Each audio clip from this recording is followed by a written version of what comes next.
What's up, Space Nerd? How you doing? Listen, I covered this earlier today when I was on the stream, but then I went back and looked at it and I wanted to touch on this again. This is an interesting topic. CIG had a data breach back in January, and we're being told about it now. So it's been a little while, about a month and a week. January 21st, they were targeted, they say, by a systemic and sophisticated attack, resulting in unauthorized access to some backup systems, including limited access to users' personal data. CIG acted quickly to contain the activity and block further access to this data and CIG systems, and we have refreshed security settings to ensure that there is no threat to our games or our users. They continue. While CIG is still monitoring the situation, we do not consider that the incident poses a risk to the safety of our users. The data impacted relates only to basic account details, i.e. metadata, contact details, username, date of birth, and name. No financial or payment information was stored in the affected systems and was not accessible. No passwords were impacted, and the access was read-only. No data injection or modification occurred. We are closely monitoring the situation and our systems to ensure that no further incidents occur. We are also taking steps to assess and detect whether any data that we have accessed is released publicly. At this stage, there are no indications of any such activity. We are sharing this update in the interests of transparency. However, we do not anticipate that this incident will have any impact on our users. If you have any questions or notice anything unusual in connection with your account, please contact us here, they say, and our team will be happy to assist. Okay, couple things to note here, and this is why I wanted to come back to this. First of all, I had to look up some GDPR requirements about notification of this stuff. I do not know if this counts as a bad enough data breach for this to be considered. But the European Union's General Data Protection Regulation does say that according to Article 33 of the law, organizations must notify the DPA of a breach within 72 hours of becoming aware of the breach. The law requires notification within 72 hours where feasible, so it is possible the request can extend, and it also is acceptable to inform the DPA in stages. This doesn't necessarily say they have to tell us, though, and maybe that is another possible requirement, but it says here your organization must send data breach notifications to one of the data protection authorities across Europe. Which DPA you should report to depends on a few factors. If you only operate in Europe, if the data is transmitted between European countries, and if you do not have a presence in the EU.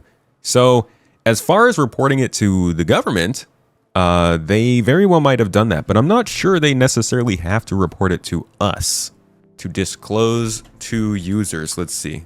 Magical AI, can you help us out on that one? Unique delay poses high risk to their rights and freedoms. Notifications must be in clear language detailing the nature of the breach, likely consequences, and mitigation measures. Regulators must be notified within 72 hours. Yeah, so they're on their own saying it's not high risk.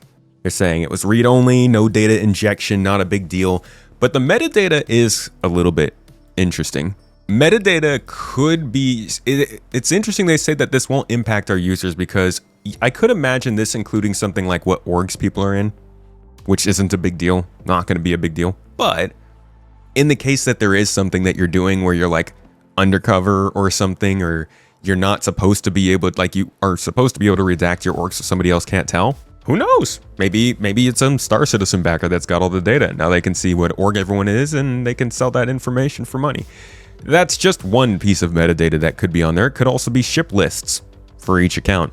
You could match a username to the amount of ships somebody's had. Maybe you can then figure out how much money they've spent on the game. I don't know. That could then categorize the whales of Star Citizen and then publish that on a website to embarrass everybody who has an account.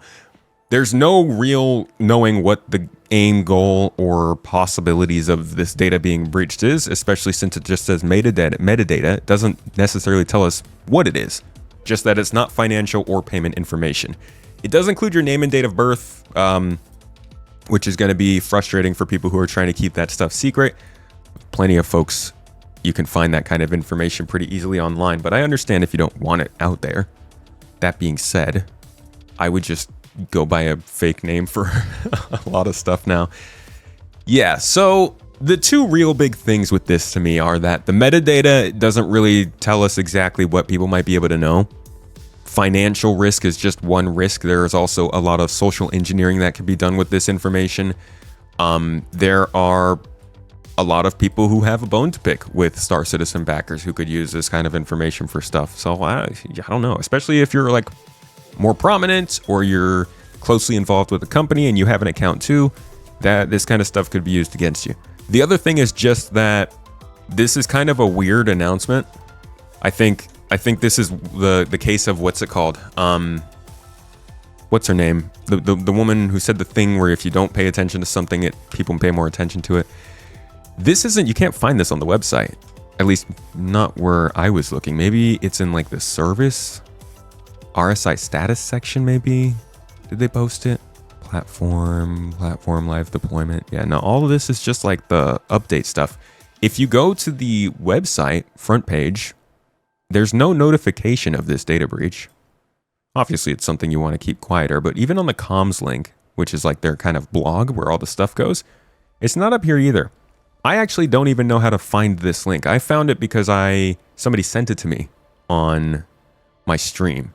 Maybe it's on the dev tracker. Maybe somebody made a post, but it's not a Spectrum post either. So I don't see it here. Yeah, so this is obviously something they want to keep quieter. And the explanation of it for it is a little bit ambiguous. CIG, I hope this doesn't come back to bite all of us. Or one of us. Like, or any of us, really. And you know, there's something that isn't more important that people might want to know about this. But that's the information. I want to give it to you. I'm not saying this is a terrible thing that you should be angry at CIG. I'm not saying that they've done something egregious. I don't know the details of this. Chances are we probably never hear the details of this. I hope that they're treating it responsibly, but it is a reminder that everybody should be wary of the emails they're getting, of even the phone calls they're getting, of the text messages they're getting. People will use information from all kinds of data leaks from all throughout the years to try and trick you into believing something that's not true. Always verify, use two-factor authentication, and double check everything you're getting from CIG. Don't click links, look at the link, and then go find it on the website or something is a pretty safe bet. Other than that, don't know what else I can say about this. Hope you got the news. Thanks for checking it out.